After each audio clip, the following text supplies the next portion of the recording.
tornadoes and hail slam Nebraska. I'm Steve White. Welcome to NTV's Grow. On this episode, see how weather has affected crops as of late, plus a look at declining groundwater levels, and have news you can use if you're traveling with livestock. Tornadoes, overturned pivots, and hail has some farmers on edge. NTV's Megan Johnson has our story. It's a kind of waiting game that farmers really don't have time for. Many are checking their damaged fields while they watch the clock because the planting window here in central Nebraska is quickly closing. A hailstorm leaves farmers with hard choices about replanting or seeing what keeps growing. But Extension educator Gary Zobek says it takes time to fully see the damage. By giving them a few days, you're going to be able to evaluate those stands and then make more informed decisions. Patience is easier said than done for producers as the days for planting dwindle. Timing, if this was May 15th, it'd be an easy decision because we'd really go ahead and plant.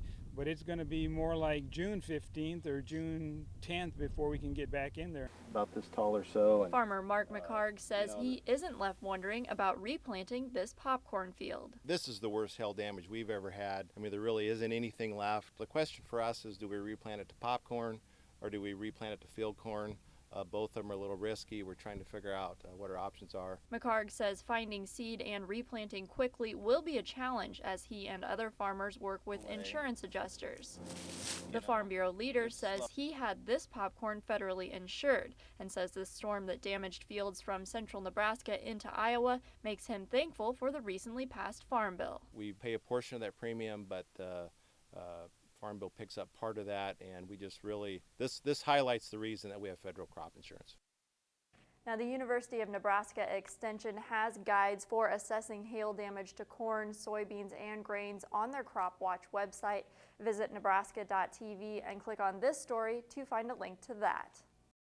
Meanwhile, a late spring freeze causes some farmers in southeast Nebraska to take a hit on yields.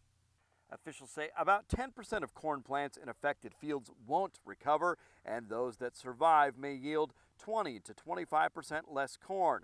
Experts are not recommending replanting in most cases because the late start on replanted corn would also mean reduced yields. Only about 5% of fields were hit hard enough for replanting to pay off.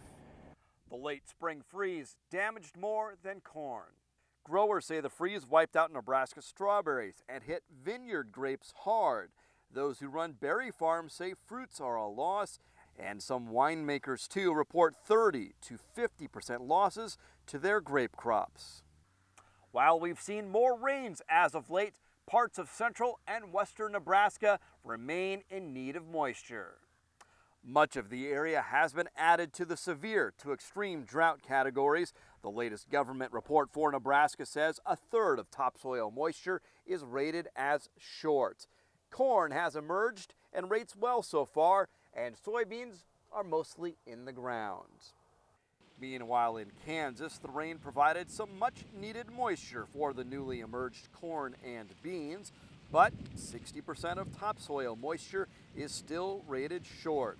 Kansas winter wheat rates mostly poor to fair. Corn is on track, while cotton, sorghum, and sunflowers continue to be planted in Kansas. Lingering drought continues to impact crops across Nebraska. Groundwater levels are showing widespread declines. Our Grow co-host Marilyn Barnett sheds some light on a recent report from the Central Nebraska Public Power and Irrigation District. Steve, CNPPID, they've released some maps to really show you exactly the impact of water levels here and what they look like out there, especially in their observation wells. They have over 120 of them, and you can see they're in Gosper, Phelps, and Kearney counties. Since last spring, readings declined in 87% of the wells, 73% showing an average decline of 1.6 feet.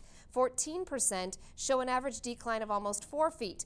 The observation wells show similar results over the past 10 years. Declines were more pronounced in the eastern part of Central service area. That eastern part has also seen a drop in service contracts. There are other factors besides lack of rain. More groundwater wells, conversions from gravity irrigation to pivots, reduction in diversions into the area for irrigation deliveries, and greater emphasis on irrigation efficiency also all contribute. Now remember, if you do have any questions, you can find more on our website, nebraska.tv. Steve, back to you. Thanks, Marilyn. Well, the number of farms here in Nebraska continues to decline as farms get bigger. According to the USDA, there are 49,600 farms and ranches in the state. That's down 400 from 2 years ago. However, farms with operations that do more than $100,000 in business were unchanged, meaning it's the smallest of the small farms where we've lost numbers. And the total amount of farmland is unchanged at 45 million acres. One area of growth could be on your backyard farm. Senator Burke Harr of Omaha is leading a legislative study to look at ways to develop community gardens. They're popular in Omaha and Lincoln, so much so there are waiting lists. Ideas include growing plants on public school grounds and tax breaks for homeowners who grow some of their own food. If you visit your neighborhood farmers market, you may notice a new trading tool, tokens. That's because more and more vendors are now accepting these tokens as part of the Supplemental Nutrition Assistance Program. The USDA has been providing grants, so the fresh foods from these markets are available to people of all income levels.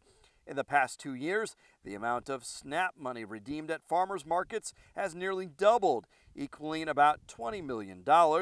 It's allowing those on lower income to experience the benefits of fresh produce. You can be malnourished and overweight, and we know that's often the case with persons particularly that have limited incomes because they aren't always able to afford the variety of foods and the nutrition-dense foods that they need for good health. About 3,000 of the 8,000 farmers markets in the country are now SNAP accessible. Bringing Nebraska beef to the world. That's a big focus of State Ag Director Greg Ibaugh. Ibaugh has been in Europe promoting Nebraska beef in Germany, Belgium, and England. Ibaugh says there's room for growth in the European market. Germany, in particular, is a large importer of Nebraska beef, going from $10 million to $25 million in 2 years. Ibaugh will be discussing trade agreements. Several central Nebraskans in the beef business are also part of this trade mission.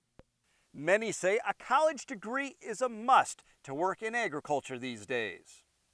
A 4-year degree isn't for everyone. The Nebraska College of Technical Agriculture in Curtis offers a variety of programs to get students ready for careers in agriculture. The campus has grown with new programs and new facilities, and interest runs high. The economy in agriculture is very strong, so we see a significant interest from young people in joining that economy and going through NCTA. As a matter of fact, our applications for next year, for example, are up 50% compared to a year ago, actually 55%.